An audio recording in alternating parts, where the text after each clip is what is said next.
Bapak, Ibu, hadirin yang kami hormati, Assalamualaikum warahmatullahi wabarakatuh. Shalom, Om Swastiastu, Namo Buddhaya, salam sejahtera dan salam sehat untuk kita semua.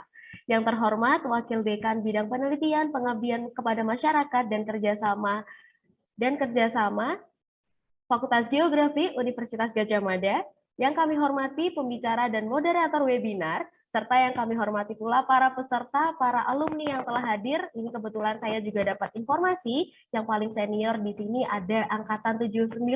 Mungkin bisa raise hand ya. Dan juga seluruh tamu undangan. Selamat datang dalam acara Bincang Ilmiah 1 dalam rangka Disnatalis ke-59 Fakultas Geografi Universitas Gadjah Mada. Puji syukur kita panjatkan kehadirat Tuhan Yang Maha Esa, karena hanya atas perkenannya lah kita dapat hadir pada acara webinar siang hari ini. Perkenalkan, saya Syifa Hana Agristia yang akan memandu jalannya acara webinar Bincang Ilmiah 1 dengan judul Ruang Virtual dan Multidisrupsi di Era Digital. Acara ini dilangsungkan secara daring yang diikuti oleh seluruh pembicara dan peserta melalui sambungan Zoom meeting. Pastinya seluruh peserta di ruangan Zoom meeting ini harus mengikuti dari awal hingga akhir ya, karena selain pembahasan diskusi pada siang hari ini sangat menarik, dan juga di acara nanti, di akhir acara seluruh peserta berkesempatan untuk mendapatkan door prize istimewa nih. Kebetulan saya sudah ada di sini nih door prize-nya. Teman-teman dan seluruh peserta dapat melihat ya Bapak Ibu, sangat cantik, dan di sini juga ada LED-nya, jadi bisa tahu berapa derajat Celciusnya dari minuman yang dipunya. Ini bisa didapatkan secara gratis dari door prize istimewa yang diadakan oleh panitia di Fakultas Geografi Universitas Gadjah Mada. Pastinya nggak sabar juga kan? Maka hadirin yang kami hormati, acara selanjutnya kita akan mendengarkan sambutan dari Ketua Disnatalis Fakultas Geografi Universitas Gadjah Mada yang ke-59 kepada Bapak Dr. Bahtiar Wahyu Mutakin, Eskel MSc. Kami silakan. Terima kasih Mbak Syifa Hana selaku MC pada kegiatan Bincang Ilmiah 1, ruang virtual dalam menghadapi multidisrupsi seperti itu. Yang kami hormati Ibu Wakil Dekan Fakultas Geografi Universitas Gadjah Mada, yang kami hormati Ibu Dr. Rini Rahmawati selaku narasumber pada kegiatan siang hari ini, yang kami hormati Bapak Ibu peserta webinar pada siang hari ini. Assalamualaikum warahmatullahi wabarakatuh. Selamat siang, salam sehat untuk kita semuanya. Terkait dengan webinar pada siang hari ini, mudah-mudahan nanti materi yang disampaikan dapat bermanfaat bagi seluruh peserta dan juga akan memberikan informasi atau pandangan baru terkait dengan bagaimana kita kaitannya dengan menghadapi multidisrupsi. Mungkin itu yang dapat saya sampaikan. Selamat berdiskusi dalam forum webinar pada siang hari ini, dan mudah-mudahan acaranya dapat berjalan dengan lancar dan ilmunya dapat barokah bagi kita semuanya. Saya akhiri, wassalamualaikum warahmatullahi wabarakatuh. Saya kembalikan ke MC Mbak Syifa Hana. Monggo Mbak Syifa, matur nuwun. Baik, terima kasih kepada Bapak Dr. Bahtiar atas sambutannya. Selanjutnya adalah sambutan dari Wakil Dekan Bidang Penelitian Pengabdian kepada Masyarakat dan Kerjasama Fakultas Geografi Universitas Gadjah Mada kepada Ibu Dr. Diah Rahmawati Hizbaron, SSI MT MSc. Waktu dan layar kami silakan.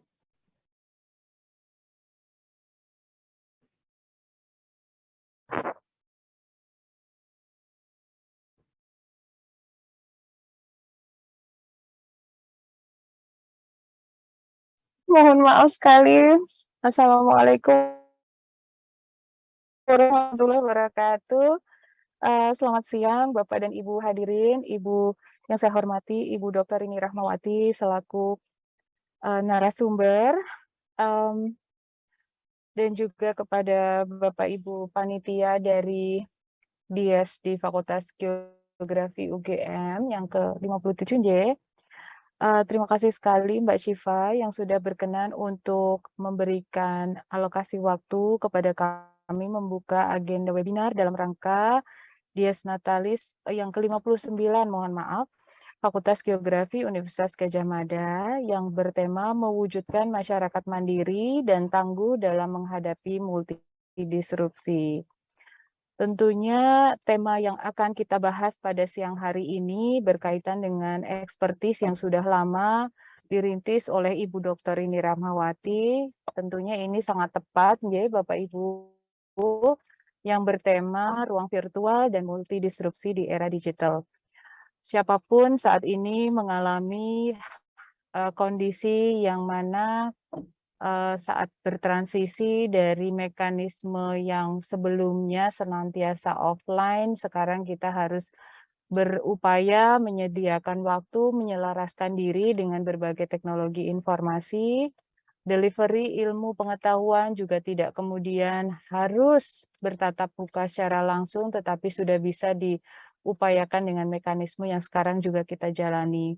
Namun demikian, Bapak dan Ibu, secara keilmuan, secara substansi berkaitan dengan ruang, yang mana batas geometris, batas yang sifatnya spesifik, ada konkret bentuknya, itu juga sekarang menjadi sesuatu yang sifatnya tertantang. Nah, kami berharap pada siang hari ini, substansi yang akan disampaikan oleh Ibu Dokter ini dapat memberikan kita pengayaan, dapat memberikan kita tambahan ilmu pengetahuan yang harapannya nanti bisa menjadikan kita lebih bermanfaat dalam penerapan keilmuannya. Matur nuwun sangat atas kesediaan Bapak Ibu tim panitia dan juga Ibu Dr. Rini Rahmawati untuk mendampingi agenda ini supaya bisa berjalan dengan tuntas, dan kami sangat berterima kasih pula kepada para peserta yang sudah berkenan bergabung. Yang terakhir kami menyampaikan titipan salam dan juga permohonan maaf dari Pak Dekan yang pada siang hari ini belum bisa berkenan bergabung dikarenakan beliau saat ini sedang ada agenda bersama Ibu Rektor di Fakultas Kedokteran. Demikian yang bisa saya matur, waktu saya kembalikan kepada Mbak Syifa. Assalamualaikum warahmatullahi wabarakatuh. Waalaikumsalam warahmatullahi wabarakatuh. Terima kasih kepada Ibu Dr. Emma yang telah memberikan sambutan pada webinar Bincang Ilmiah 1 siang hari ini. Baik, sebelum memasuki acara inti, saya akan memperkenalkan terlebih dahulu nih moderator kami yang akan memandu berjalannya diskusi pada siang hari ini. Beliau adalah seorang dosen di Departemen Geografi Pembangunan Fakultas Geografi Universitas Gadjah Mada. Sebagai dosen, beliau juga produktif melakukan penelitian dan pengabdian terkait analisis spasial serta geografi pariwisata, dan juga aktif di beberapa workshop, training, dan seminar. Pastinya dengan segala prestasi dan karya beliau, Bapak dan Ibu hadirin sekalian juga tidak sabar nih untuk segera memasuki acara materi dan diskusi dari Bincang Ilmiah 1. Oleh sebab itu, marilah kita simak bersama webinar Bincang Ilmiah 1 dengan topik Ruang Virtual dan Multidisrupsi di Era Digital. Kepada Bapak Hilary Reinhardt, STMSC, sebagai moderator, disilahkan. Baik, Assalamualaikum, selamat siang para hadirin, para peserta yang sudah ada di ruang virtual ini. Ini temanya ruang virtual, makanya seminarnya juga di ruang virtual nih, biar lebih kena gitu ya tema dengan medianya. Baik, mungkin tidak terlalu banyak yang bisa saya sampaikan. Langsung kita mulai saja untuk sesinya di siang hari ini. Untuk nanti langsung masuk ke pemaparan dari pemateri.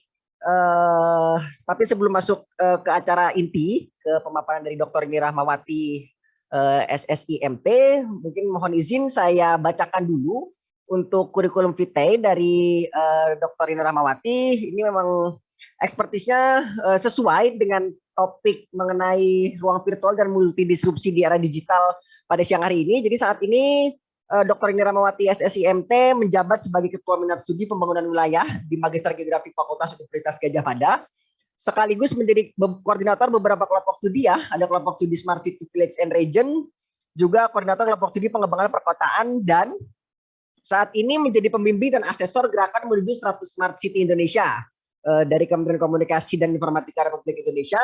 Kemudian juga menjadi evaluator sistem pemerintahan berbasis elektronik Kementerian Pendayagunaan Aparatur Negara Republik Indonesia. Lalu pada tahun 2011 sampai 2016 menjabat sebagai Kaprodi Pembangunan Wilayah di Fakultas Geografi Universitas Gadjah Mada. Kemudian juga menjadi koordinator Smart City Village and Region Summer Course UGM. Ini acara bertaraf internasional selama 3 kesempatan di tahun 2017, 2018 dan tahun 2021. Kemudian bidang keahlian dari Dr. Rini Rahmawati itu adalah perencanaan wilayah dan kota, pengembangan perkotaan, geografi perkotaan, dan smart city.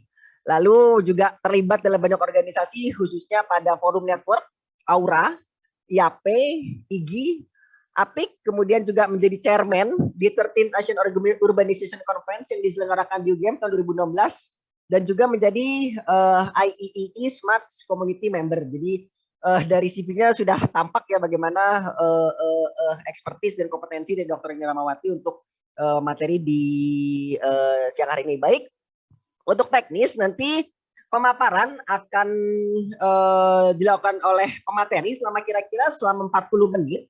Setelah itu nanti akan saya buka untuk forum diskusi dan tanya jawab selama sekitar 20 menit nanti. Jadi tanpa membuang banyak waktu lagi, mungkin waktu dan tempat bisa langsung saya persilahkan kepada pemateri Dr. Rini Rahmawati, SSIMT.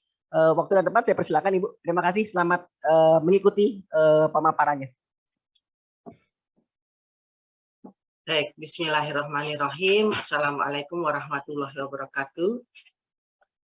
Selamat siang Bapak dan Ibu peserta webinar Bincang Ilmiah 1 dalam rangka webinar untuk Desnatalis Fakultas Geografi yang 59 yang kami hormati Bapak Dekan Fakultas Geografi yang dalam hal ini diwakili oleh Ibu Widi Tiga, dan juga yang kami hormati Bapak Ketua Panitia Dies, Dr. Bahtiar, kemudian ada Panitia webinar Dr. Indra Nova, dan juga MC Mas Hilary Reinhardt, MSc, dan juga tadi maaf moderator, dan tadi ada Mbak Siva selaku MC.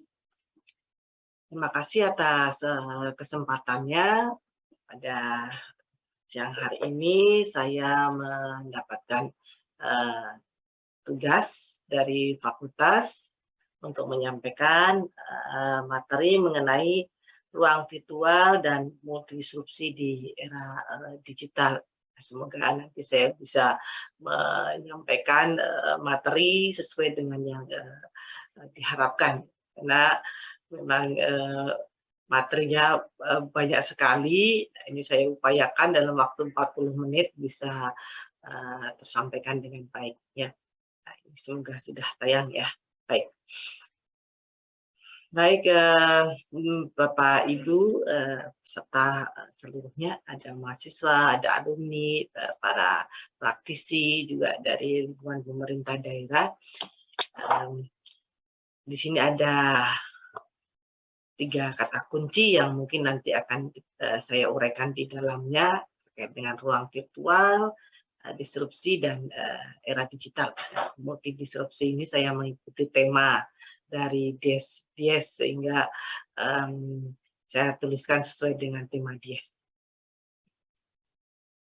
Ada beberapa yang akan saya sampaikan dalam webinar siang hari ini. Yang pertama terkait dengan geografi dan ruang virtual, kemudian geografi dan era digital, yaitu kegiatan dalam ruang dan konsep lokasi. Kemudian nanti yang terakhir adalah terkait dengan multidisrupsi dan masa depan perkotaan.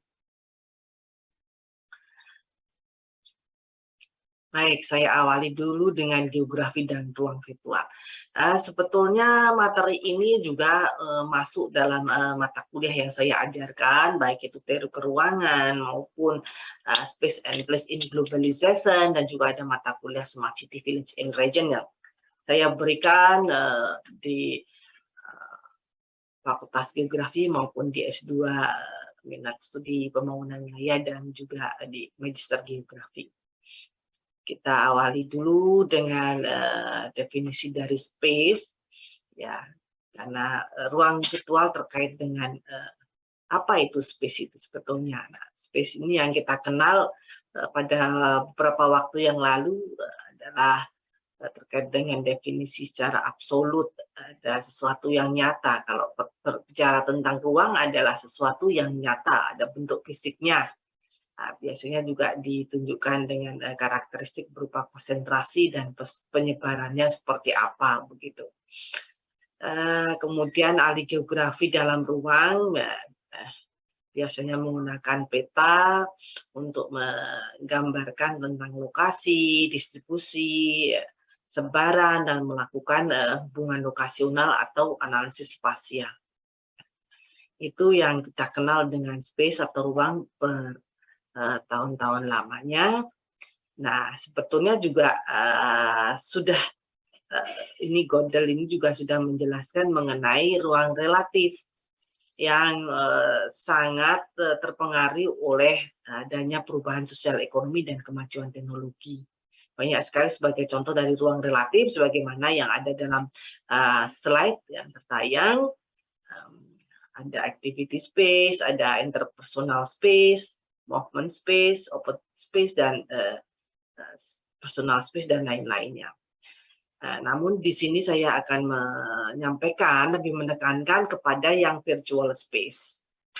Virtual space atau ruang virtual ini terkait dengan cyberspace yang memungkinkan orang itu melakukan interaksi dalam ruang virtual, tidak bertemu secara langsung. Seperti saat ini, saya dan Bapak Ibu, mungkin peserta ada yang dari Jakarta, dari luar Jawa. Nah, kalau luar Indonesia, karena ini webinarnya nasional ya mungkin tidak ada. Biasanya kami menyelenggarakan webinar yang sifatnya internasional, mudah sekali bisa berhubungan dengan mitra-mitra teman-teman yang ada di luar negeri dengan menggunakan ruang virtual.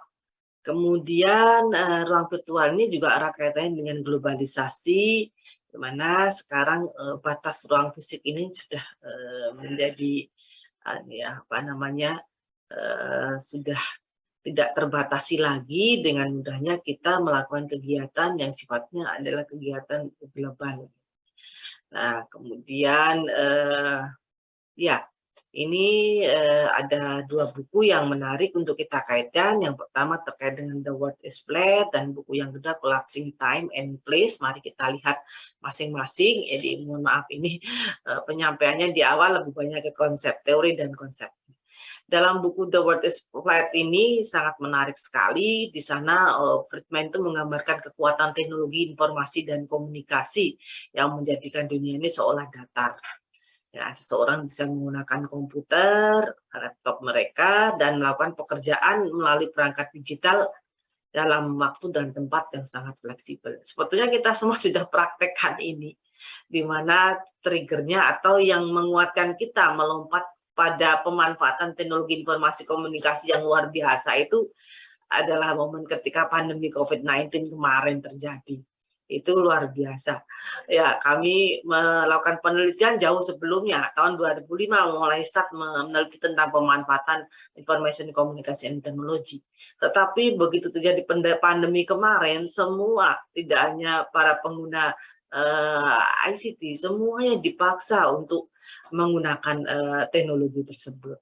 Nah, ini juga bagian dari positifnya dari ada bencana seperti itu ya. Nah, nanti akan saya tunjukkan beberapa contohnya. Kemudian di sini juga dari Friedman ini menyampaikan juga kaitannya dengan kemudahan mengakses materi dari seluruh dunia, kemudian secara digital menggunakan perangkat lunak, dan seluruh individu di seluruh dunia juga bisa mengerjakan satu kegiatan tanpa batasan jarak.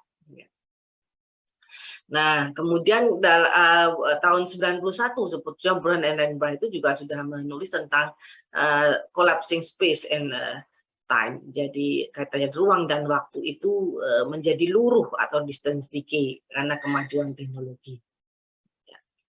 Nah, kemudian di sini contoh dari Friedman itu, ini saya coba potret di Hyderabad, dan Hyderabad terkenal sebagai Cyberabad, karena di Hyderabad maupun daerah di India yang lain, kota yang lain tuh tersedia tenaga kerja dari India yang menjadi sumber penting untuk outsourcing jasa dan pekerjaan yang ada hubungannya dengan IT dari negara besar seperti Amerika dan negara industri yang lainnya.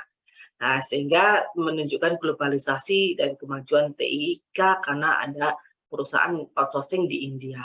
Ya. Nah, mungkin ini bisa juga terjadi di Indonesia ya. Semoga nanti banyak ahli IT sumber daya yang mampu melakukan pekerjaan-pekerjaan secara remote atau jarak jauh dengan negara-negara pemilik perusahaan di seluruh dunia.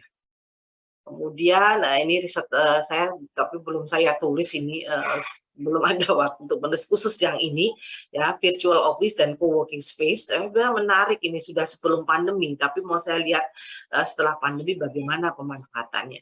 Jadi virtual office itu office yang bisa dipakai secara bersama-sama, tidak perlu punya gedung lagi untuk sebuah office yang bisa digunakan oleh perkantoran-perkantoran yang ada.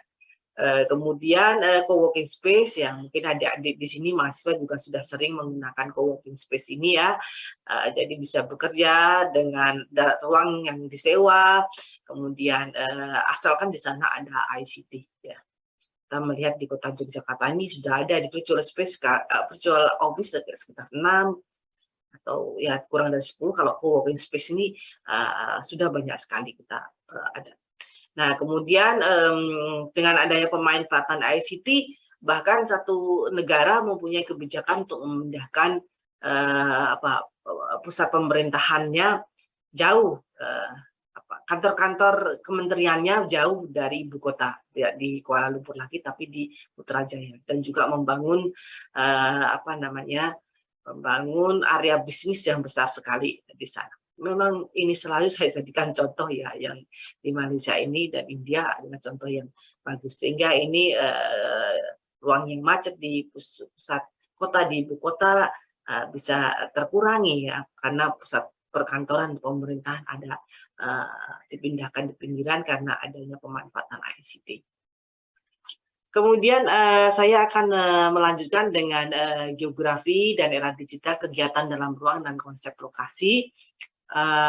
Ya ini mungkin sudah beberapa kali saya berikan juga, tetapi ini saya coba kaitkan dengan definisi konsep yang tadi sudah saya sampaikan. Nah, sekarang kita menuju ke virtual space yang tidak berupa atribut fisik yang nyata, tapi kita bisa menggunakan smartphone kita untuk melakukan banyak hal, itu transaksi bisnis, kegiatan banking, perbankan, sampai kemudian online shop dan sebagainya. Dan nanti akan saya tunjukkan bahwa sekarang layanan publik itu juga bisa diakses, hampir semua daerah sudah menggunakan aplikasi-aplikasi yang terdapat dalam smartphone. Nah, ini kita bisa melihat di sini betapa mudahnya seseorang melakukan shopping ya, belanja hanya dengan menggunakan smartphone kita, internet dan sebagainya ya. Bahkan ini contohnya untuk Sleman, mereka mempunyai Sleman Mart ID, mengatakan nyaman berkah belanja dari rumah. Nah, itu yang kita lakukan sebetulnya saat ini ya. Dan kemudian masa pandemi itu semua, bahkan hampir semuanya order sesuatu itu dari rumah saja begitu ya, dengan menggunakan GoFood, Gojek dan sebagainya ya. Kemudian ini di Sleman mereka juga punya Sleman Mall ya, jadi mallnya itu bisa didapatkan dengan melalui ruang virtual.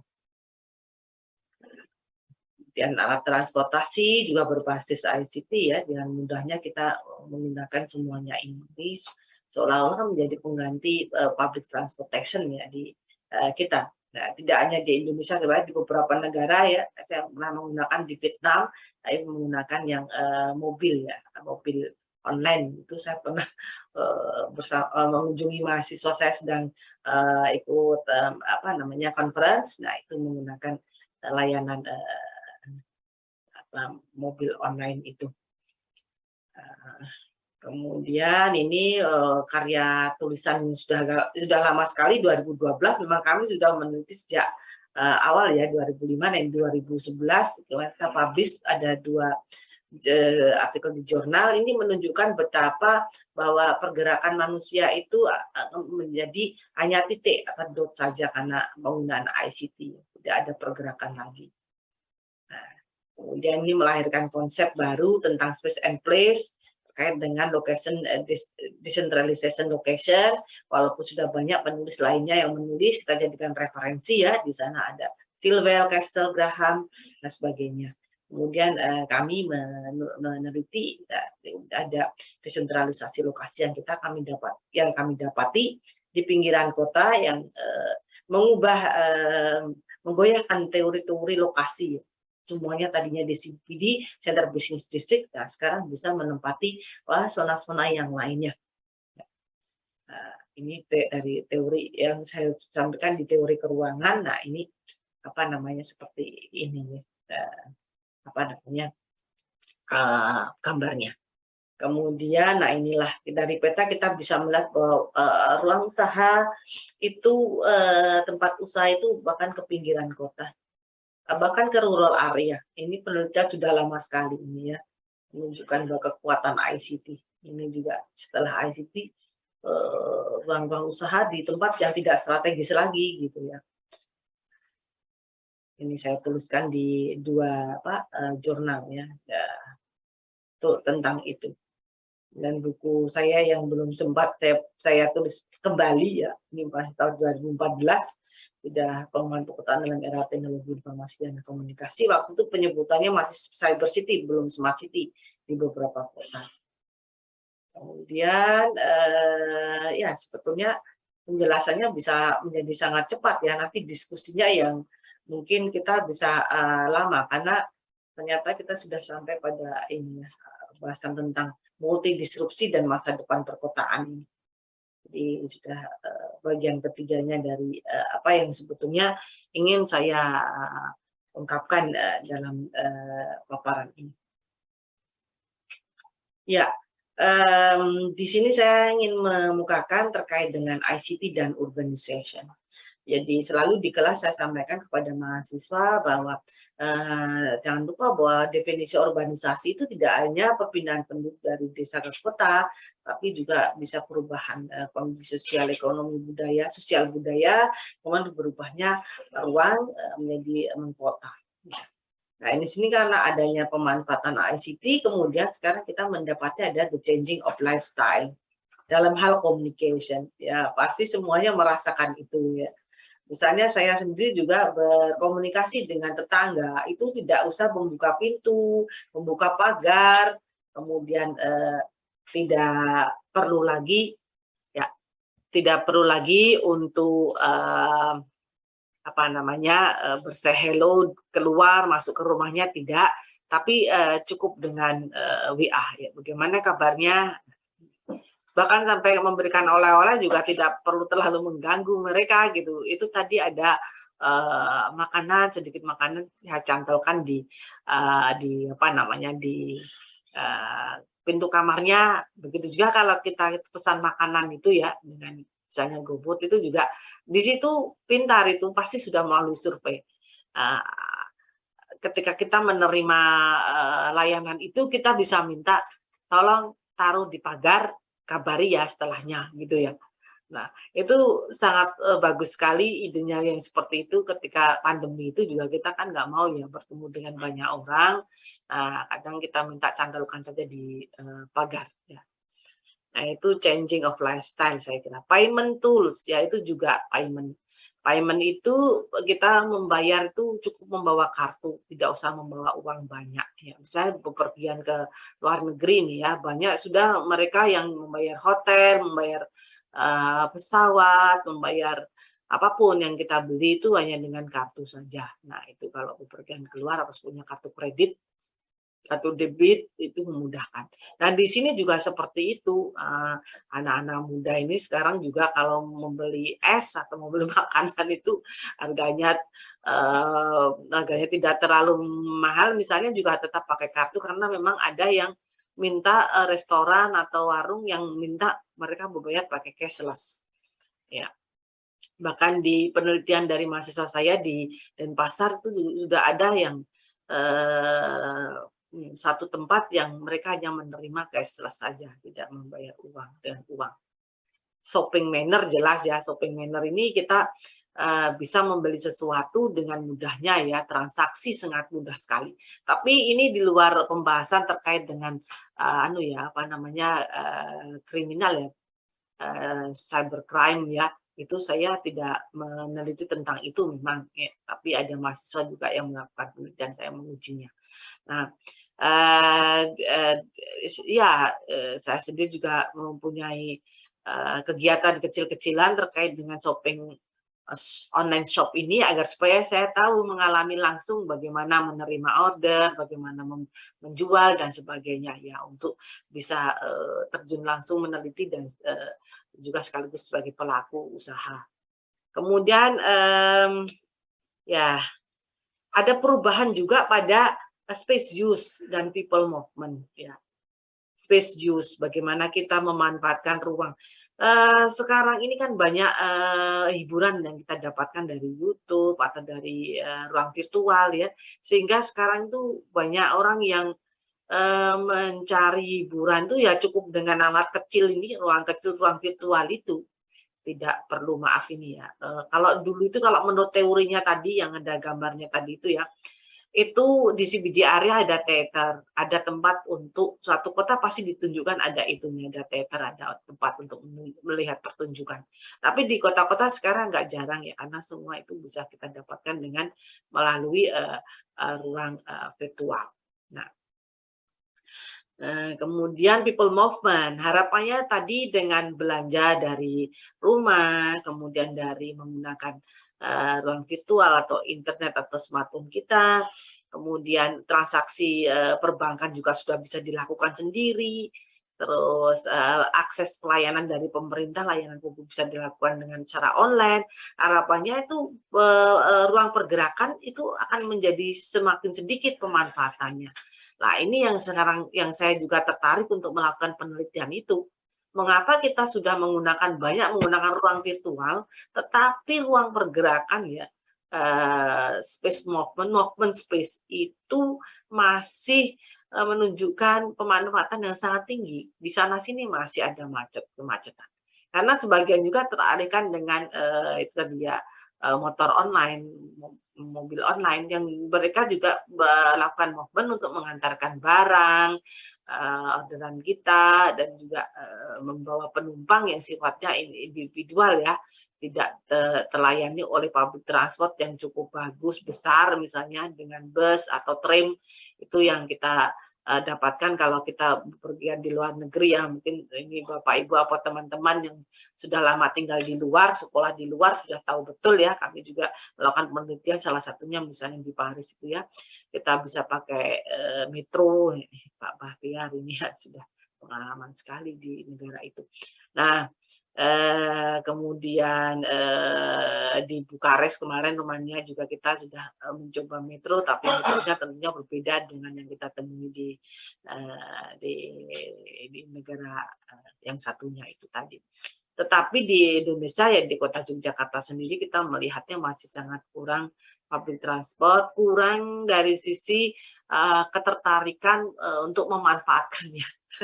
Ya, itu tidak hanya problem di negara kita ya, di luar negeri itu ya, di negara-negara Asia memang seperti itu, di Thailand, di Kamboja, yang kita lihat di Vietnam, semua orang suka naik sepeda motor, tidak cukup banyak public transportation yang tersedia.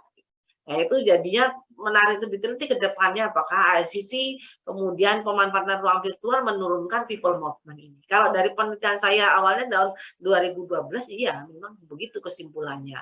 Tetapi kalau kita melihat bahwa penggunaan ruang jalan itu masih sangat tinggi, nah perlu kita telusur lagi mengapa begitu ya.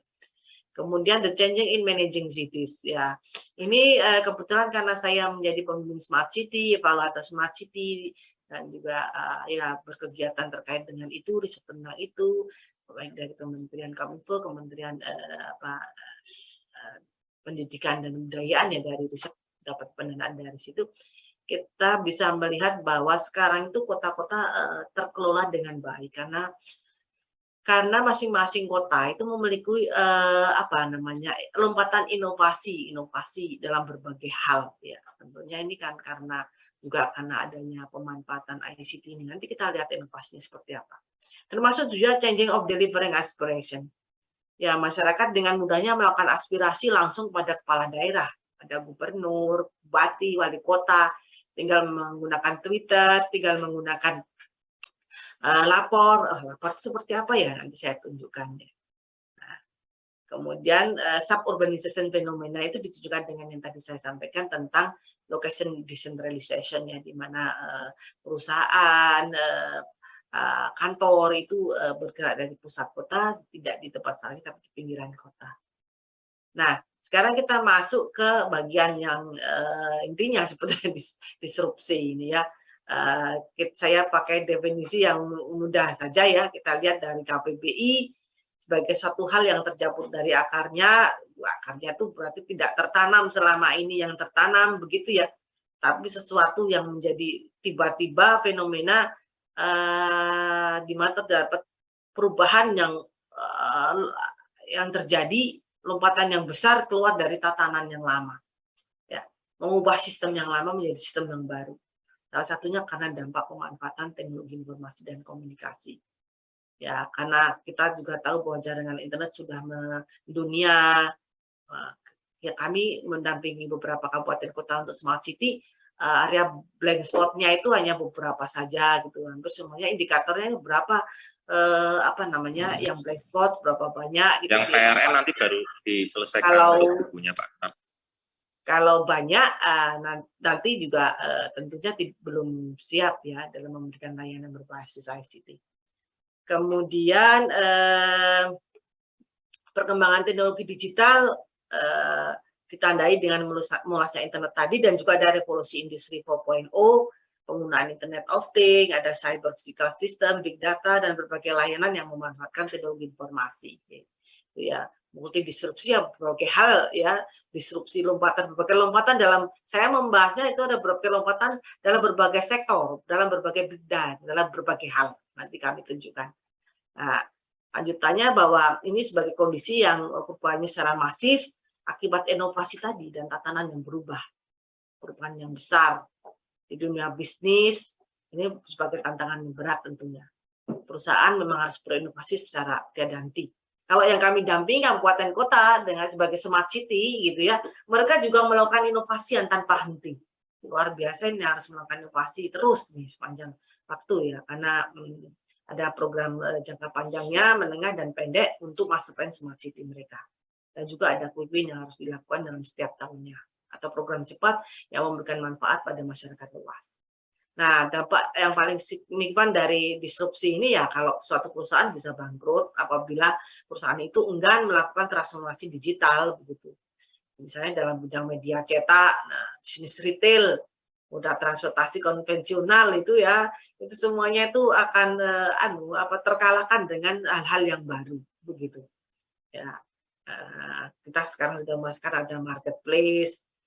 Koran saja masih dijual memang yang koran tercetak, tapi kita lebih banyak membaca e-paper juga. Di beberapa kabupaten kota itu mereka sudah punya, kalau ini kemarin di mana, Bitung, ya, kami dampingi Kota Bitung, di Sulut itu pojok digital. Ya, jadi perpustakaan daerah bagaimana mereka menggunakan buku-buku dalam bentuk digital yang bisa dibaca oleh masyarakat yang ada, ya. Nah, kemudian industri 4.0 itu, ya, ini ada cyber physical system, ada Internet of Things dan networks di sana.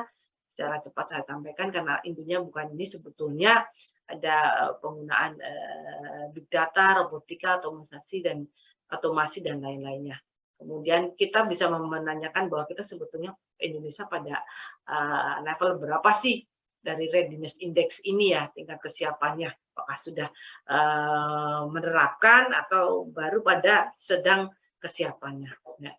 Kemudian tentunya harapannya adalah pencapaian dari Society 5.0 Super Smart Society.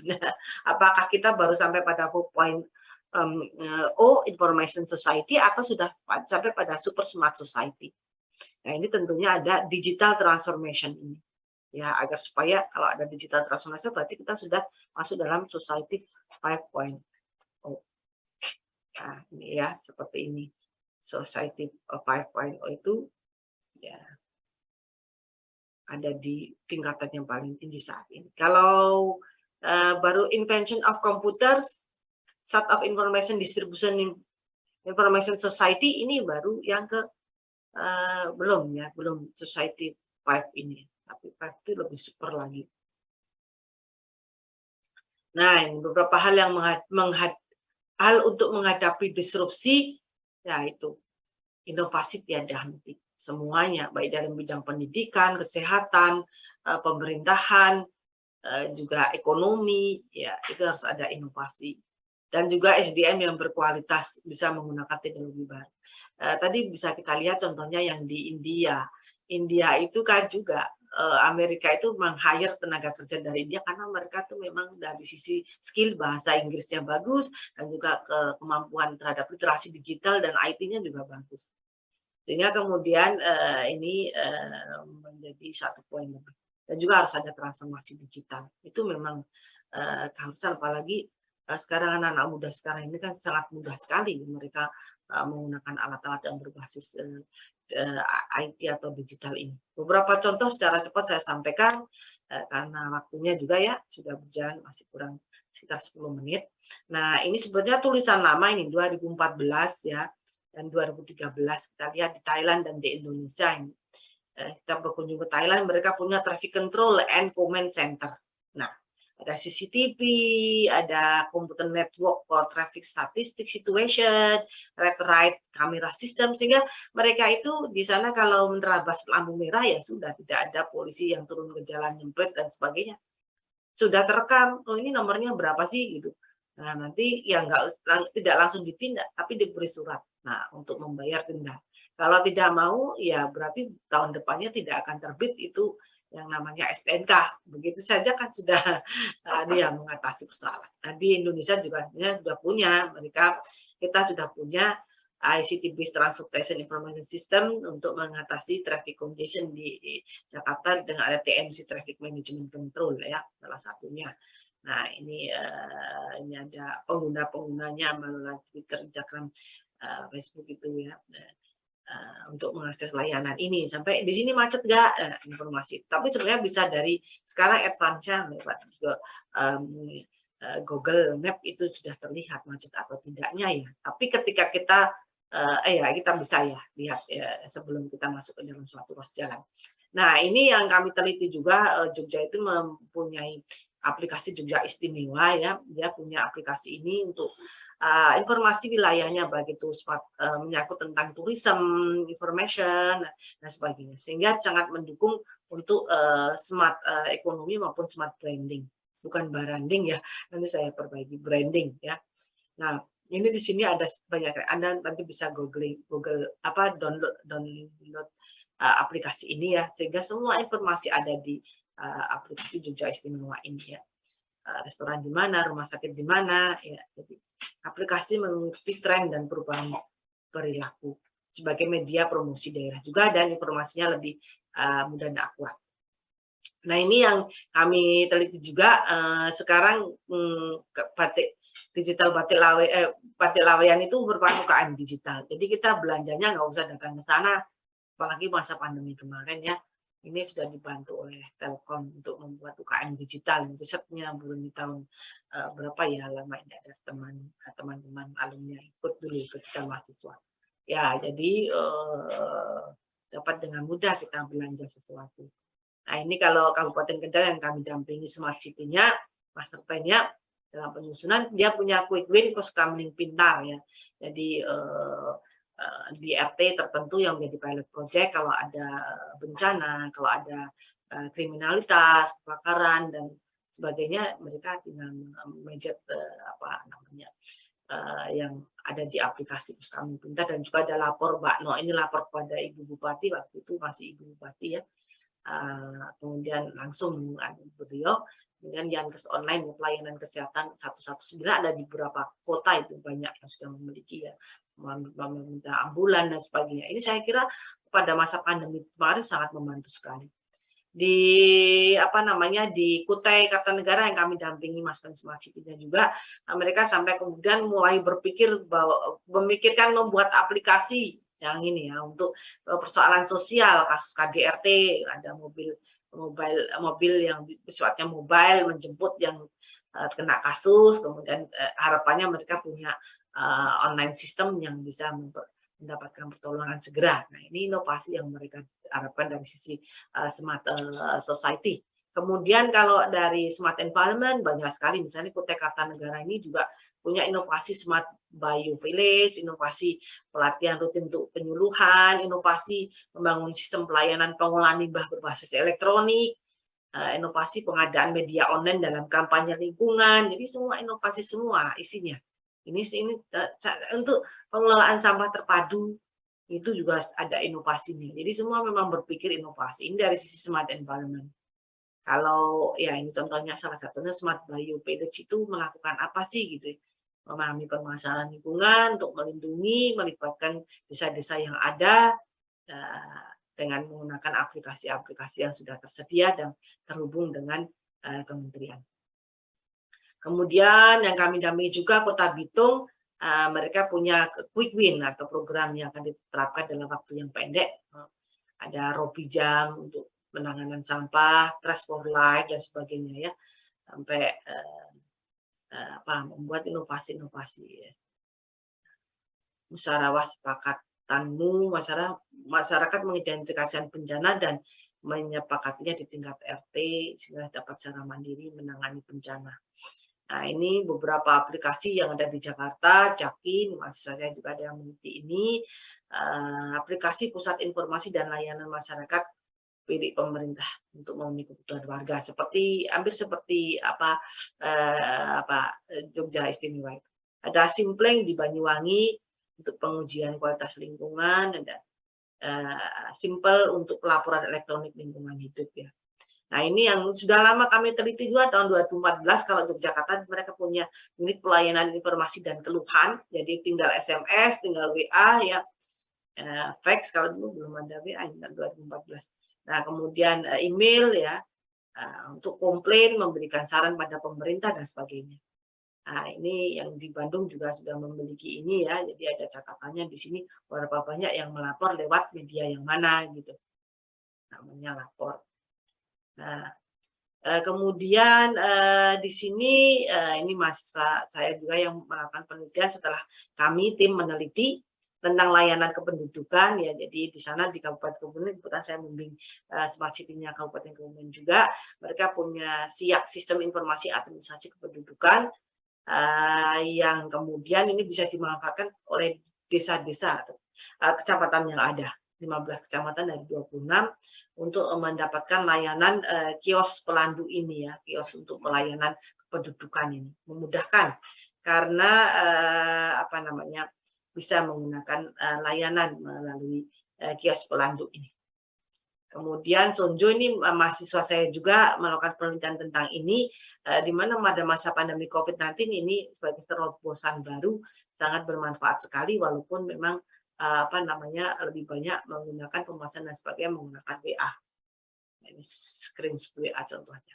Kemudian ini mahasiswa saya juga tesisnya meneliti terkait dengan layanan kesehatan, transformasi digital layanan kesehatan pada penanganan COVID-19. Di sana kita juga sangat kenal ini ya, terkait dengan peduli lindungi ya, selalu kita dicek ini apakah sudah vaksin dan sebagainya. Aplikasi 10 Rumah Aman, Bersatu Lawan COVID, M-Health, layanan kesehatan telemedicine dan sebagainya. Nah, itu kalau penderita sakit COVID pasti sudah tahu ya, setelah dinyatakan COVID ada reportnya di Peduli Lindungi, kemudian ada pengantaran obat segala macam ya. Nah, itu. Ini sangat menolong ketika masa pandemi.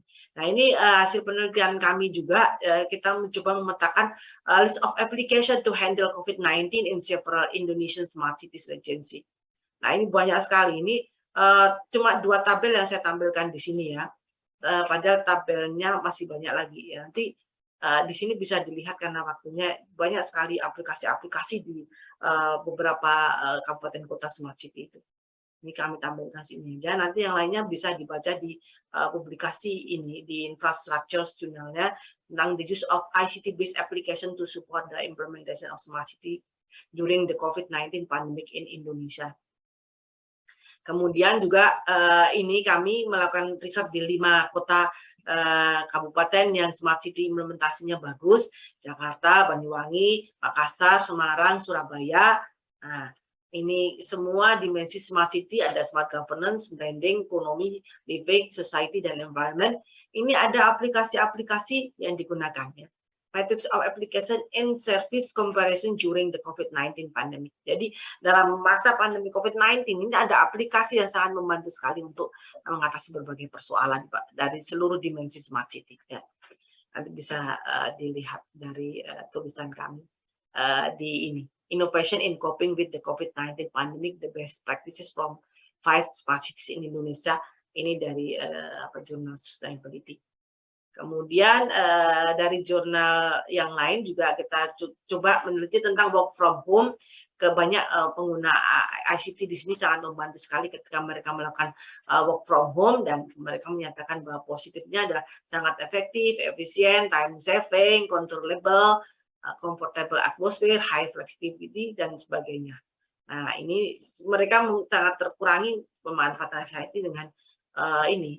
Number of respondennya ini decreasing mobilization ya ke kantor paling banyak, dan juga office, shopping center, market, and food court itu menurun paling banyak sekali penggunaannya karena adanya pemanfaatan ICT selama work from home. Nah, ini nanti bisa dibaca di publikasi kami di jurnal sustainability juga tentang work from home and the use of ICT during the COVID-19 pandemic in Indonesia and its impact on cities in the future. Nah, ini saya kira ini sudah sampai pada slide terakhir supaya on time ini waktunya ya. Urban future. Nah, urban future ini kita merasakan bahwa masa depan perkotaan atau kota kedepannya itu ada transformasi digital melalui layanan publik berbasis di semua sektor. Layanan publik yang disediakan oleh pemerintah maupun layanan publik berkaitan dengan ekonomi, sosial, dan semuanya. Sudah ada transformasi digital ya. Kemudian tentunya ada peningkatan literasi digital dari masyarakat ya. Masyarakat itu pengguna layanan rumah sakit itu juga mereka sudah pintar menggunakan aplikasi. Seperti saya tadinya harus ngantri 2 jam misalnya ya di rumah sakit di sini ya. Salah satu rumah sakit di sana ya. Karena nggak tahu, kemudian pasien lain mengatakan, nggak usah Bu, antri ini pakai aplikasi ini.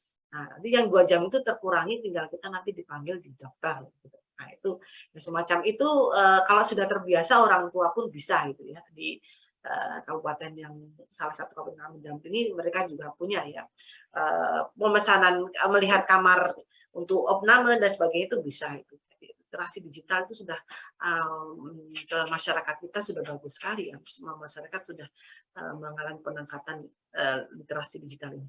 Kemudian peningkatan pemanfaatan layanan berbasis digital ini juga di beberapa kabupaten kota yang kami teliti dan kami dampingi smart city-nya sudah terlihat sekali bahwa masyarakat itu bisa. Mereka pandemi melakukan pelatihan untuk meningkatkan skill mereka, akhirnya mereka kemudian bisa berjualan berbagai produk, nah kemudian dijual secara online. Nah, itu dari salah satu kabupaten atau kota yang mengatakan demikian, sehingga mereka ada peningkatan pendapatan selama masa pandemi karena ada skill yang meningkat dan menjadi pelaku online shop. Efisiensi penyelenggaraan pelayanan pemerintahan. Ya, memang ini ada juga sistem pemerintahan berbasis elektronik yang mengajarkan pada masing-masing daerah untuk memiliki aplikasi atau layanan berbasis ICT, sehingga persuratan, tanda tangan digital itu semua sudah ditempuh sampai mereka juga mempunyai layanan umum lainnya yang bisa diakses dengan menggunakan IT dan juga menggunakan aplikasi juga. Kemudian kemudahan tentunya bagi masyarakat untuk mengakses layanan secara online ya. Tidak harus datang ke kantor, tidak harus mengantri dan sebagainya. Dan juga manajemen perkotaan yang lebih baik, tadi saya sudah contohkan di Smart Environment, banyak sekali inovasi-inovasi yang dijalankan sehingga kota itu dari penataan wajah kotanya itu juga sudah mulai muncul dengan baik ya untuk kota-kota yang sudah menyandang Smart City, dan juga layanan pemerintahan untuk publik itu juga sudah banyak yang dibuat secara efisien mungkin dan mudah. Jadi itu ya, saya kira karena sudah waktu, saya kembalikan lagi kepada moderator. Terima kasih banyak atas perhatian dari semuanya, dari peserta webinar ini. Mudah-mudahan apa yang saya berikan ini dapat memberikan manfaat untuk kita semuanya. Terima kasih. Ya, baik, terima kasih kepada Dr. Rini Rahmawati. Ini pemaparan yang sangat apa ya, sangat luar biasa ya, sangat luar biasa, sangat padat. Itu cuma mencakup bidang dan bahasan yang saya pikir sangat luas. Jadi kalau boleh saya rekapitulasi, materi yang disampaikan tadi memang mulai dari kita meninjau ya bagaimana teori di teori-teori keruangan klasik gitu, bagaimana buku-buku dan teori-teori lama gitu kan, kita meninjau bagaimana beberapa pendekatan dan definisi mengenai ruang, yang kemudian secara perlahan ini Dr. Rini Rahmawati membawa kita gitu ya melihat isu dan tren terkini mengenai masuknya ICT dan bagaimana penerapannya gitu di dunia sehari-hari kita, dan memang itu sangat dekat dengan kita ya, dan bagaimana akhirnya di akhir kita diajak melihat disrupsi tadi. Jadi di awal memang tadi Ibu Dr. Rini Rahmawati memang menyampaikan ada 3 kata kunci yang menjadi tulang punggung utama ya. Ada virtual space, multidisrupsi, dan era digital. Jadi ketiganya memang saling mempengaruhi gitu. Dan tadi di bagian akhir sangat menarik bagaimana dari seluruh fenomena yang terjadi, dan itu terjadi dengan sangat cepat dibandingkan dengan beberapa step-step lain gitu di sejarah kita gitu ya. Hanya dalam jangka waktu 10 tahun itu perkembangan ICT bisa mendisrupsi, bisa merakit kembali konstelasi dan konfigurasi ruang yang ada di sekitar kita, dan itu dampaknya bisa terlihat dan terartikulasi itu pada berbagai macam bidang ya, mulai dari bidang ekonomi, lingkungan, kesehatan, dan melalui berbagai macam dimensi smart tadi ada smart environment, ada smart governance, ada smart economy itu. Dan terakhir mohon maaf sebentar, kita tunggu azan dulu. Di tempat kami sedang azan. Ya.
Ya, baik, terima kasih sudah berkenan menunggu. Untuk para hadirin, saya lanjutkan sedikit terkait dengan rekapitulasi tadi ya, rekap dari pemaparan dari narasumber.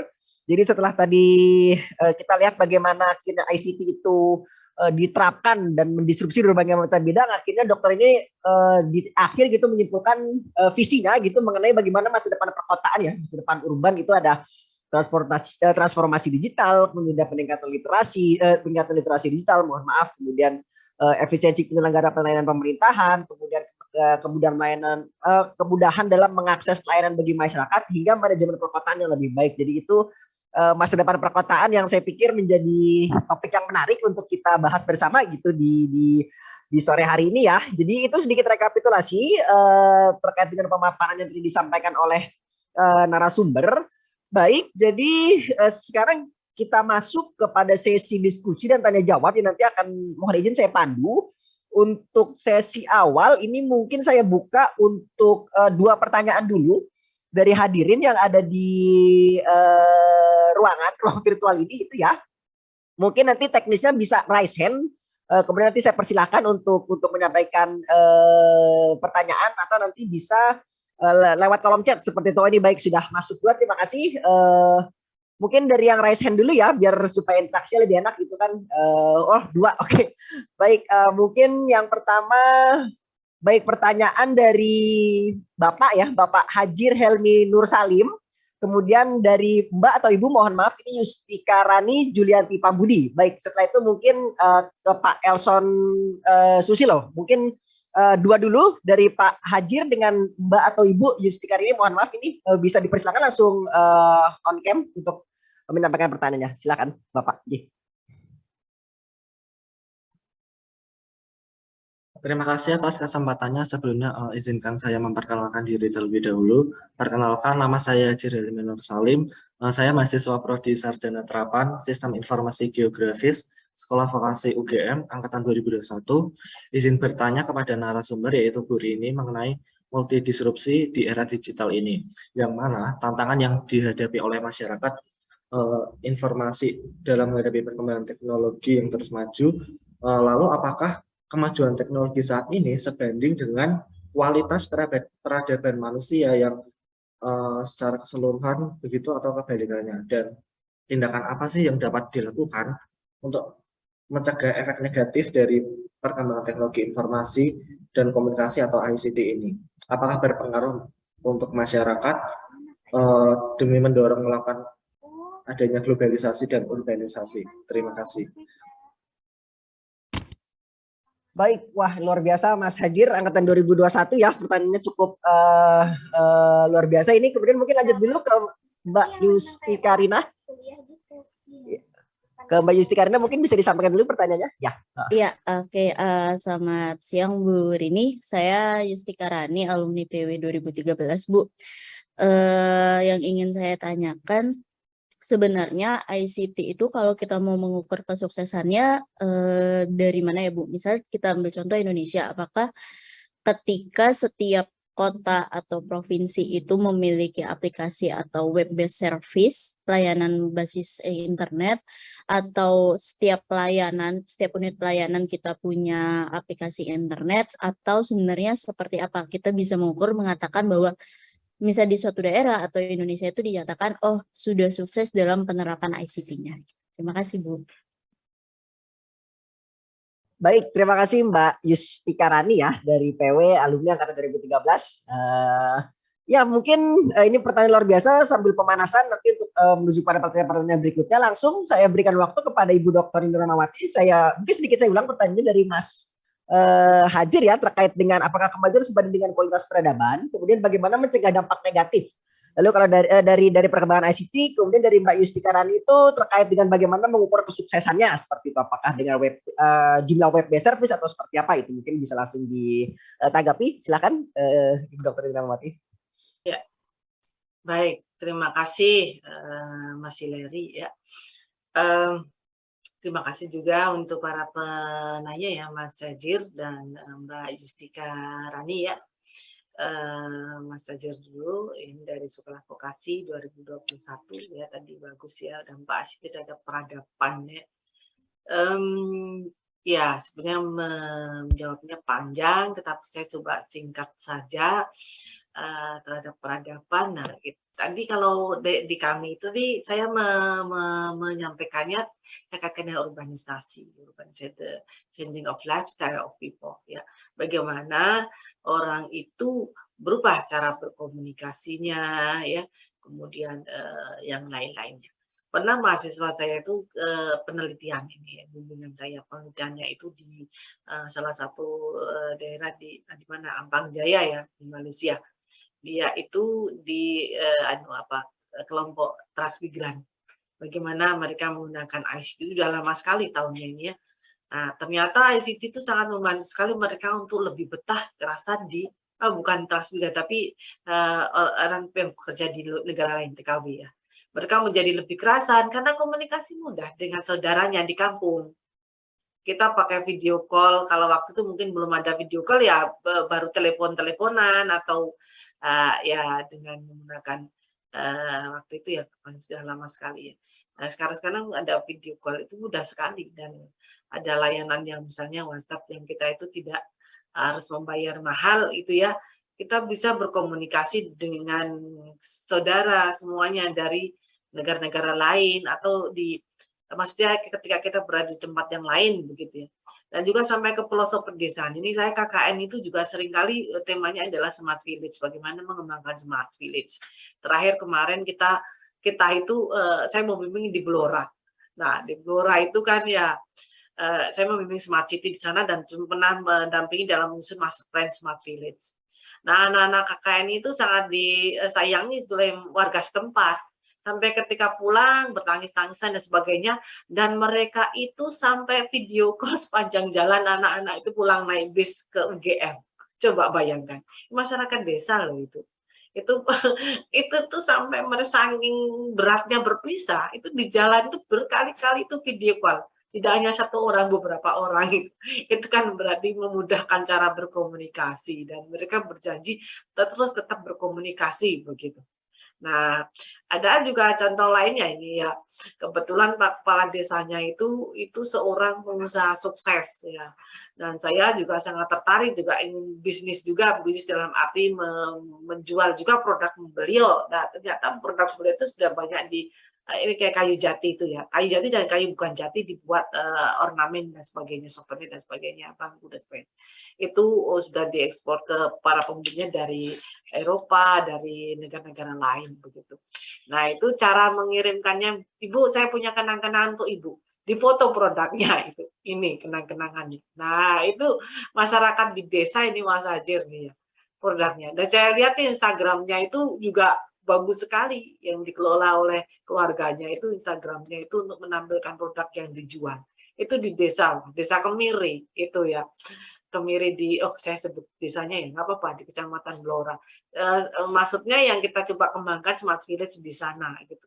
Itu yang kita lihat dari masyarakat seperti itu. Bahkan untuk misalnya kelompok difabel, tadi ada yang bertanya juga di chat room itu ya, bagaimana yang difabel itu sudah dipikirkan oleh salah satu kabupaten atau kota yang kami dampingi.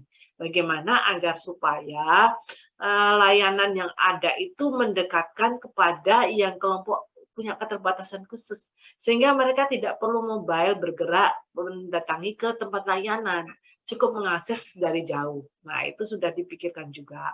Kemudian tadi Mbak Yustika Rani ya bertemu kembali ya Mbak dari angkatan 2012 PW. Di sini senang saya Anda bergabung juga. Nah, daerah yang sukses dalam pemanfaatan ICT seperti apa? Nah, ukuran sukses dan tidaknya itu apabila sebetulnya layanan yang disediakan oleh pemerintah salah satunya itu banyak digunakan oleh pengguna layanan atau masyarakat. Itu kunci suksesnya adalah itu salah satunya begitu.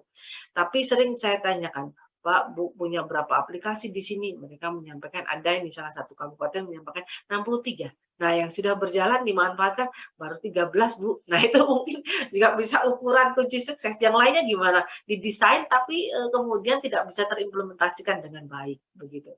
Ini salah satunya. Tetapi kemudian memang menjadi smart city itu masing-masing daerah itu harus punya inovasi. Jadi inovasinya beragam sekali, banyak sekali dengan penamaan-penamaan yang unik dan sebagainya.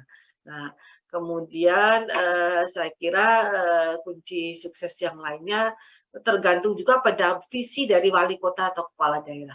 Misalnya ini, visi dari Pak Wali Kota di Bitung, kami kan sedang mendampingi Bitung Master Plan. Mereka itu sebelum terpilih menjadi smart city, salah satu smart city di Indonesia, mereka Pak Wali sudah punya visi Bitung Kota Digital. Orang memang banyak mempertanyakan, kota digital apanya sih yang digital? Punya apa? Gitu. Gak apa-apa, visi kan bagian dari mimpi. yang akan dituju begitu. Nah, akhirnya kemudian kan terwujud menjadi salah satu smart city. Kemudian mulailah inovasi-inovasi itu dibuat untuk apa? Mengisi visi yang kota digital tadi. Nah, jadi memang apa namanya bisa kita ukur dengan itu tadi inovasi yang sudah ada, pemanfaatannya bagaimana. Visi juga bisa menjadi ukuran juga ya semangat untuk mengembangkan tadi itu yang digital tadi dan memanfaatkan ICT. Mungkin itu Mas Hileri ya jadi jawaban dari saya. Baik, terima kasih. Demikian Mas Hajir juga dengan Mbak Yustikarani untuk tanggapan dari narasumber. Mungkin kita lanjut lagi ke sesi kedua pertanyaan. Tadi Pak atau Mas apa ini mohon maaf, Elson Susilo sudah resen ya. Nanti mungkin Ibu bisa juga memperdalam gitu tanggapan terhadap pertanyaan dari Mas Lambang Setiawan yang di kolom chat. Mungkin untuk pertama saya berikan kepada Pak Elson dulu untuk menyampaikan pertanyaannya. Silakan Pak Elson. Ya. Terima kasih Bapak moderator. Apakah suara saya cukup terdengar? Ya, Mas, cukup terdengar dengan baik ya. Selamat sore ini. Salam hormat Bu. Saya mau tanya lebih lanjut sebetulnya dari pertanyaannya Yustika dan menyambung. Ada satu Pemda punya 63 aplikasi tapi yang terpakai hanya 13 gitu. Kebetulan baru bulan lalu Bu Sri Mulyani mengeluarkan pernyataan bahwa kita saja memiliki 24.000 aplikasi gitu, yang masing-masingnya punya data sendiri kait dengan visiting untuk pembangunan wilayah Ibu. Yang ingin saya tanyakan apakah syarat atau keinginan dari pemerintah untuk mengejar layanan berbasis ICT ini mendekati jenuh atau bagaimana ya biasa sehingga tiap-tiap instansi rasanya ngoyo untuk membuat ICT sendiri yang mana seperti Ibu bilang pemanfaatannya belum jelas dan setiap perkembangan apa namanya layanan ICT tadi kan menggunakan anggaran negara begitu Bu. Lalu bagaimana dari sisi akademisi atau membantu memastikan alih-alih pemborosan justru membuat efisien gitu. Itu yang pertama. Lalu yang kedua perkembangan ICT di kota besar sangat masif dan cepat, tapi tidak merata begitu. Kalau yang saya amati karena saya pernah berkunjung ke beberapa daerah di luar Jawa terutama ada begitu jauh terkait pemanfaatan ICT dalam pelayanan publik di kota besar dan di daerah-daerah. Arahnya ke depan menurut Ibu ini dari perspektif pembangunan wilayah utamanya sebagai yang terlibat memiliki konflik village and regional itu bagaimana menjembatani gap yang sedemikian besar itu. Terima kasih untuk perhatiannya. Terima kasih Bapak Moderator untuk kesempatan ini. Baik, terima kasih Pak Elson. Mohon maaf Pak Elson, instansi dari mana Pak kalau boleh tahu? Kementerian Desa. Oke. Ya, baik. Pak Elson dari Kementerian Desa ya. Lalu mungkin di chat ini sudah ada dari Pak Lambang atau Mas Pak Lambang ya. Tadi menyinggung terkait dengan bagaimana ICT penerapannya di disabilitas.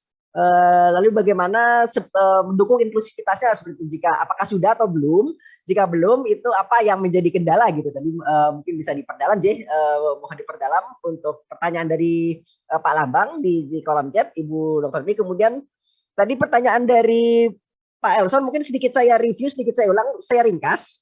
Untuk pertanyaan pertama terkait dengan efisiensi ya, ini sebenarnya menjadi boros apa menjadi efisiensi gitu.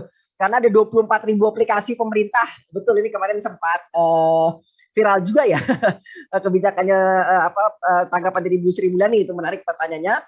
Itu sebenarnya pemborosan atau efisien, lalu sebenarnya mengapa? Apakah ini terus pemerintah itu sudah mendekati jenuh, lalu kok kelihatannya jadi ngoyo gitu untuk mengejar ICT ini. Kemudian pertanyaan kedua juga menarik, bagaimana ya meratakan gitu tingkat perkembangan dan pemanfaatan ICT di kota besar dengan yang di luar kota besar gitu, karena betul tadi secara infrastruktur mungkin masih ada blank spot dan keterbatasan seperti itu. Jadi itu Ibu mungkin mohon bisa ditanggapi pertanyaan dari Pak Lambang juga dari Pak Elson.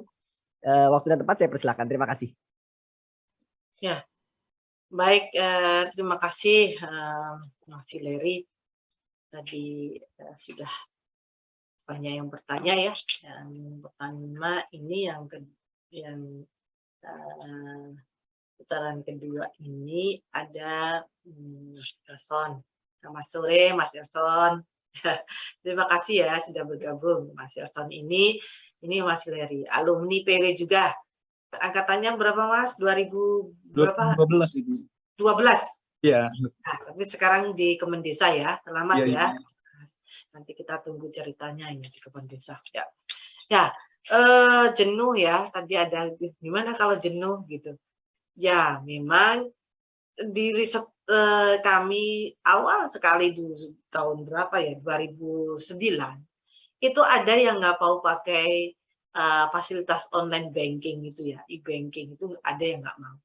Dari 40 unit kasus yang kita indep, ada 2 orang yang mengatakan tidak mau. Karena apa? Lebih suka bersosialisasi, bertemu face to face dengan pemberi layanan, dengan tellernya itu langsung datang ini. Dan bertemu banyak orang tuh senang gitu. Ada 2 orang bilang begitu. Nah, yang sekarang tentunya kejenuhan itu mungkin saja bisa saja kita dapatkan, terjadi juga. Misalnya ini ya, kita dalam waktu 2 tahun ini kan pandemi ya, anak-anak mahasiswa itu kan kuliahnya online gitu ya. Jadi mereka ada kerinduan untuk bertemu dengan temannya, karena belum pernah bertemu. Nah, pagi tadi itu saya mau mengajar, sudah ditanya sama anak saya, mau ngajar ya ini, udah lama nggak ngajar, tapi sekarang biasanya online, sekarang offline gitu. Ditanya oleh anak saya, deg-degan nggak? Gitu. Ah, kenapa deg-degan? Kan sudah lama mengajarnya, 20 tahun lebih saya itu punya pengalaman mengajar. Tapi begitu saya mengajar di kelas, jam 7 pagi dan 7.15, itu deg-degan saya berjumpa dengan mahasiswa saya. Setelah 2 tahun lebih itu nggak ketemu. Dan mereka saya tanya itu, dan hampir menangis juga ya rasanya ya satu sama lain. Mereka saya kira ini baru pertama kali mereka kuliah. Setelah 2 tahun itu belum pernah datang ke kuliah untuk kuliah. Oh, jadi kalian ini pertama kali kuliah ya gitu. Saya bikin suasananya lebih baik lagi karena pertama kalinya mereka merasakan kuliah. Dan ada yang menyampaikan bahwa ada yang suka online atau offline. Mereka menjawabnya suka offline gitu karena baru merasakan ini. Selama ini kan online gitu. Jadi mungkin itu benar yang dibilang ada kejenuhan, kepingin bersosialisasi, berkomunikasi satu sama lain ya. Katanya lebih mudah mencernanya kalau offline begitu.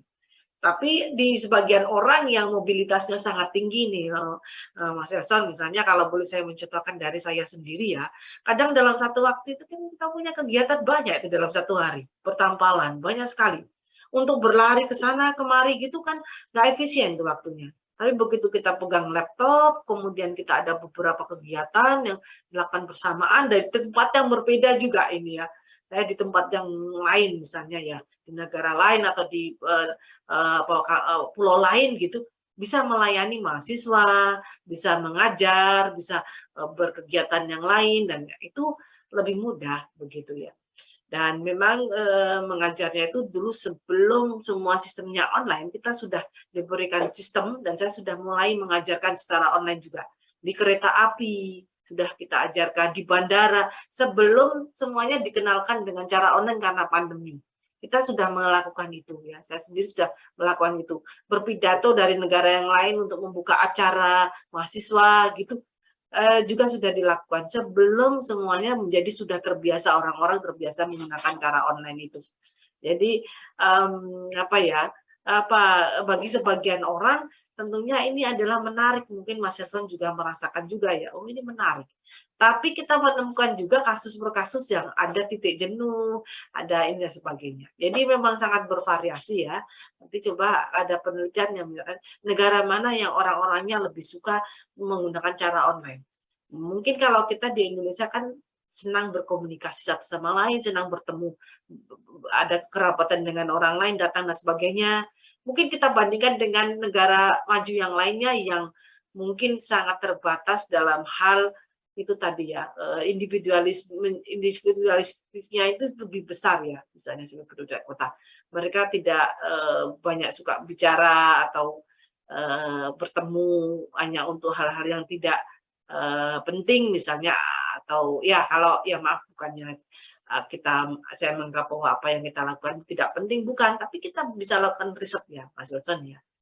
Juga masyarakat di ini kan Kemen Desa ya, bisa di pedesaan, mereka sudah suka yang online atau tidak gitu. Saya menulis buku ini Mas, pembangunan desa berbasis ICT bersama teman-teman tim.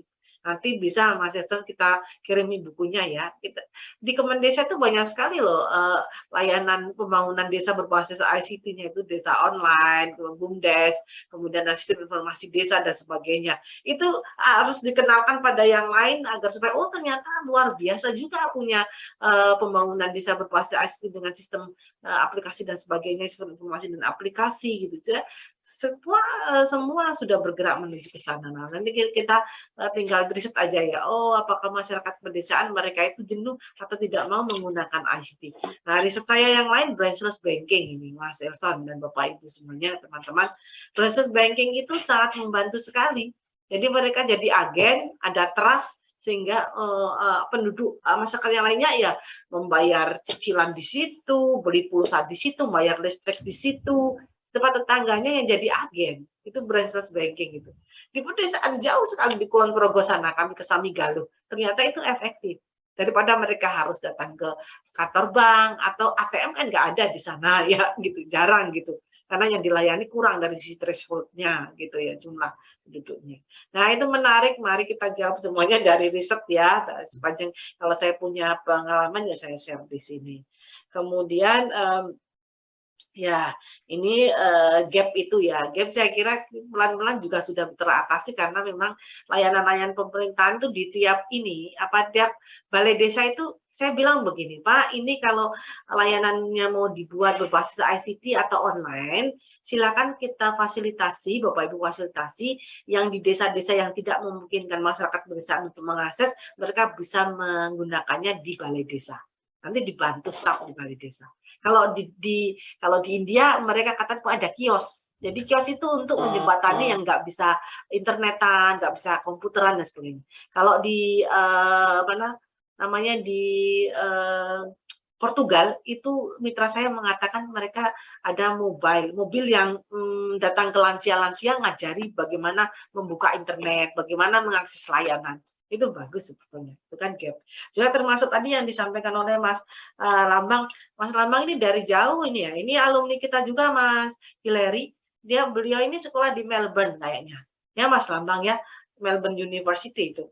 Iya, betul. Iya, Mas Lambang, ini boleh disorot juga ini kalau ada wajahnya ini teman-teman di studio ini dari jauh. Dan Mas Lambang ini mau saya ajar riset kalau Bu Rini jadi datang ke Australia, ke Canberra, riset tentang implementasi smart city di masa pandemi COVID-19. Nah, itu Mas Lambang kita ajak jadi salah satu yang ikut dalam riset itu nanti dengan temannya yang lain, yang Mbak Tasarala juga. Nah, itu tadi yang kaitannya dengan orang berketerbatasan itu, jadi saya sampaikan bahwa mereka malah justru terbantu dengan tidak usah mengakses layanan datang langsung ke tempat, tapi bisa secara online. Dan juga ada salah satu kabupaten di PPU ya, Kabupaten PPU Penajam Pasir Utara, sudah mulai memikirkan itu Bu, bagaimana kita membuat aplikasi agar supaya mereka yang kelompok difabel ini bisa terlayani dalam hal apa? Seluruh informasi mereka dapatkan, mereka bisa membaca buku-buku di perpustakaan tanpa harus datang ke perpustakaan, layanan digital, nah gitu. Sudah muncul juga Mas, itu sudah mulai diperhatikan bagaimana kelompok yang difabel itu ya Mas Bambang ya, semoga sukses studinya, mudah-mudahan saya bisa bertemu di sana karena mau riset ke sana. Tapi ini ada pengumuman sementara ini masih dari riset untuk perjalanan dinas luar negeri itu dibatasi dulu, saya kaget. Apa ada yang meningkat ini ya? Di mana? Indonesia atau di negara lain ini ya? COVID-nya ini ya. Ya. Terus siapa lagi ini Mas Hileri ya? Ini Sudah, ya. Ibu? Oh, Sudah ya? Oh, ampun, sudah. Ji. Terima kasih Baik, ya. ya, terima kasih. Baik, kepada para hadirin, mohon maaf karena keterbatasan waktu, ini sudah agak mepet juga, jadi sesi diskusi dan tanya jawab ini terpaksa saya tutup. Mungkin kalau misalnya nanti masih ada pertanyaan atau tanggapan yang hendak disampaikan kepada Ibu Rini, bisa disampaikan melalui kontak, email atau ya email ya, mungkin bisa lewat email kalau misalnya nanti ada tanggapan atau pertanyaan lebih lanjut terkait dengan materi ruang virtual dan multidisrupsi di era digital ini kepada Ibu Dr. Rini Rahmawati. Oke, sebelum saya resmi tutup sesi pemaparan untuk acara ini pada webinar hari ini, mungkin 1 menit saya berikan kepada Ibu Dr. Rini Rahmawati untuk closing statement. Ibu mungkin bisa menyampaikan visi misi itu ya, atau misalnya ada pesan gitu terkait dengan ruang virtual dan multidisrupsi di era digital. Mungkin singkat, Ibu, sekitar 1 menit, dipersilahkan. Ya, baik. Terima kasih Mas Hileri. Jadi ini karena dalam rangka Dies Natalis Fakultas Geografi, ya, jadi saya ingin mengucapkan ya selamat untuk Fakultas Geografi dan sebagai geograf, sebagai salah satu dosen di fakultas ini, saya juga ingin mengajak kepada seluruh mahasiswa atau alumni semangat selalu kita mengembangkan bidang keilmuan kita, geografi, dan juga bersinergi dengan para ahli di bidang yang lainnya ya, di era digital ini, transformasi digital, dan pemanfaatan ICT yang sangat advance, dan juga adanya fenomena disrupsi, kemudian pemanfaatan ruang virtual yang semakin meningkat. Mari kita meningkatkan terus, belajar terus terkait dengan apa yang bisa kita sumbangkan dari bidang keilmuan kita di bidang geografi, pembangunan wilayah atau bidang-bidang yang lainnya, agar supaya kita tidak tertinggal bisa mewujudkan smart society, mewujudkan yang society 5.0 itu ya, dan juga bisa menjadi bagian dari yang bisa berkontribusi terhadap bangsa dan negara ini dengan ilmu yang kita miliki, dan siap selalu belajar bersama yang lain, baik itu yang muda ataupun yang lebih tua, lebih senior dari kita, dan mari kita bersama-sama meneliti, berkarya ya terkait dengan itu tadi. Kalau di tema kita ruang virtual dan multidisrupsi dalam era digital ini. Mungkin itu Mas Ilham. Terima kasih. Support, terima kasih sekali Ibu Dr. Rini Rahmawati untuk closing statement-nya, sudah merangkum dan ada pesan-pesan gitu untuk para hadirin yang ada di ruangan virtual ini. Baik, dengan demikian berakhir untuk acara inti pemaparan dan sesi diskusi dan tanya jawab dari webinar dengan topik ruang virtual dan multidisrupsi di era digital. Dengan ini saya sebagai moderator undur diri. Saya menyampaikan terima kasih, suatu kehormatan bagi saya untuk bisa memandu jalannya acara diskusi tadi. Seru sekali, maksudnya dari presentasi dari Ibu Rini maupun juga tanggapan dan diskusi dan tanya jawab dari teman-teman. Terima kasih untuk keaktifannya di dalam ruang virtual ini. Sekaligus saya mohon maaf jika dalam memandu tadi masih ada salah-salah kata yang kurang berkenan di hadiran para hadirin yang ada di ruang virtual ini. Dengan demikian sesi saya tutup. Terima kasih sekali lagi, waktu dan tempat saya kembalikan kepada Mbak Siva selaku MC. Terima kasih, kita ketemu lagi di webinar berikutnya ya. Baik, terima kasih kepada moderator kami Bapak Hileri yang telah memandu berjalan acara ini dengan sangat baik, dan terima kasih juga kepada Ibu Dr. Rini yang telah berkenan membagikan ilmunya sebagai pembicara. Mungkin sebelum mengejak acara berikutnya ada pembagian sertifikat terlebih dahulu ya Pak Hileri. Silakan kepada operator.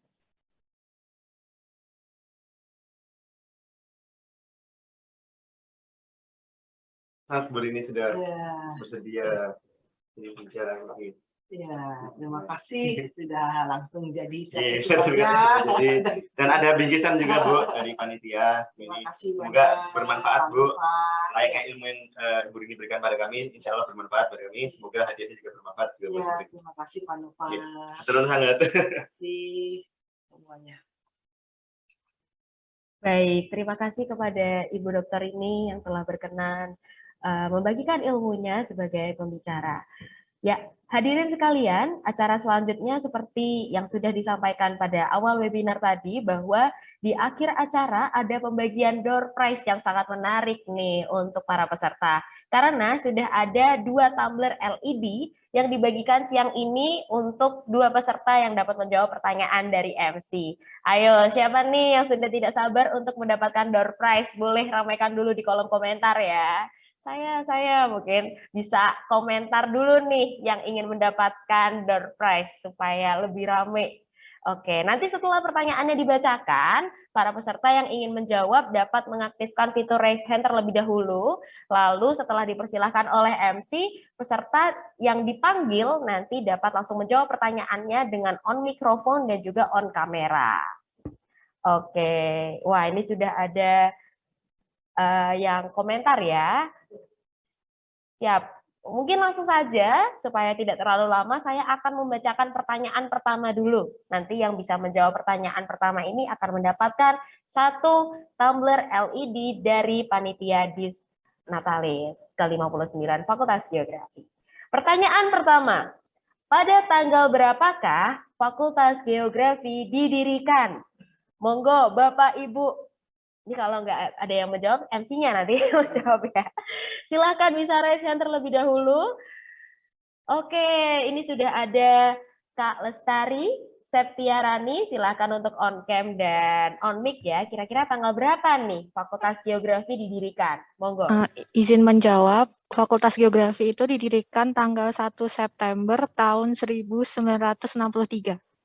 Oke, siap. Betul sekali ya jawaban dari Mbak Lestari. Selamat ya Mbak Lestari, ini mahasiswanya Bu Rini juga dari mahasiswa Departemen Geografi Pembangunan ya Mbak Lestari. Selamat sudah mendapatkan 1 tumbler LED nih dari Dis Natalis. Senang ya Mbak Lestari? Oke, mantap. Nah, tadi kan sudah ada Mbak Lestari, selamat untuk Mbak Lestari. Sekarang pertanyaan kedua. Untuk yang tadi belum kebagian, masih bisa ada kesempatan nih untuk mendapatkan tumbler LED dari Fakultas Geografi. Oke, pertanyaan kedua adalah, ada nggak di sini yang bisa menyebutkan secara singkat mengenai topik bahasan pada siang hari ini? Monggo, bebas, tidak perlu panjang-panjang, yang penting sudah berani menjawab, itu akan mendapatkan hadiah. Oke, di sini ada Bapak Hajir Helmi Nur Salim. Silakan Bapak. Baik, terima kasih kesempatannya. Izin menjawab sekilas saja sedikit yang saya dapat tadi dari penyampaian narasumber atau Bu Rini mengenai multidisrupsi era digital, yang mana pada masyarakat itu terdapat tantangan entah perkembangan teknologi, tantangan kedepannya, atau pada masalah psikis dan lain sebagainya. Ada pula tadi tindakan-tindakan yang disampaikan dalam menghadapi perkembangan yang cukup pesat ini, di mana akan berpengaruh pada urbanisasi, globalisasi, dan lain sebagainya. Terima kasih. Oke, terima kasih Kak Hajir karena sudah berani menjawab. Jadi dapat mendapatkan hadiah dari Panitia Dis Natalis Fakultas Geografi yang ke-59. Selamat ya Kak Hajir, pastinya senang banget ikutan webinar sekaligus dapat hadiah gitu. Yang lainnya juga jangan sampai ketinggalan ya untuk acara-acara dari Dis Natalis selanjutnya. Nah, walaupun terpisah oleh jarak nih Bapak dan Ibu sekalian, tetapi seperti yang disampaikan oleh Bu Rini tadi, bahwa karena adanya multidisrupsi di era digital ini, maka kita harus mengabadikan momentum berharga di ruang virtual ini. Oleh sebab itu, sebelum acara ditutup, saya harap seluruh peserta dapat mengaktifkan kameranya untuk kita semua melakukan foto bersama. Silahkan. Oke, ini ada informasi dari panitia untuk Kak Hajir. Silahkan untuk mengirimkan alamatnya ya. pada kolom komentar di private chat kepada Bapak Indra Nova Suhendro. Silahkan.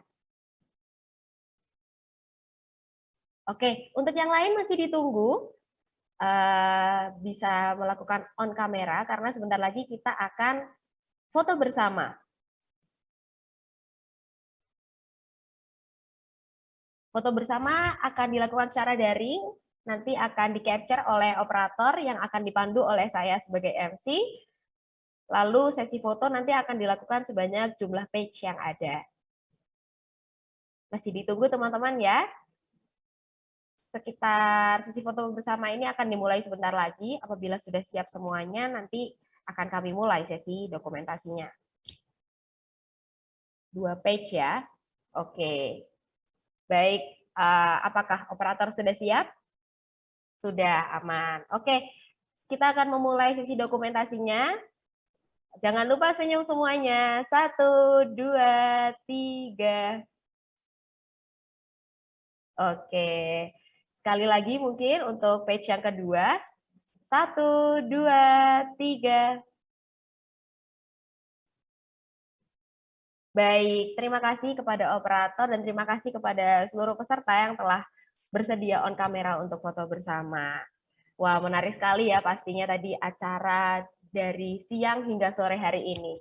Tentunya Bapak, Ibu, serta teman-teman yang hadir juga dapat mengikuti rangkaian acara Disnatalis selanjutnya, karena besok pada tanggal 20 Agustus secara daring akan ada acara temu alumni dengan pembicara alumni dari Departemen Saik. Serta pada bulan September nanti akan ada bincang ilmiah yang kedua. Jadi jangan sampai kelewatan dan bisa stay tune di sosial media Fakultas Geografi UGM. Bapak Ibu yang kami hormati, dengan demikian berakhirlah acara Bincang Ilmiah 1 pada siang menjelang sore hari ini. Kami mengucapkan terima kasih kepada para pembicara dan moderator yang telah berkenan untuk membagikan ilmunya dan berdiskusi bersama. Selain itu, mewakili panitia, saya mengucapkan terima kasih kepada seluruh peserta dan pihak yang terlibat, serta memohon maaf apabila ada kesalahan kata atau hal-hal yang kurang berkenan lainnya.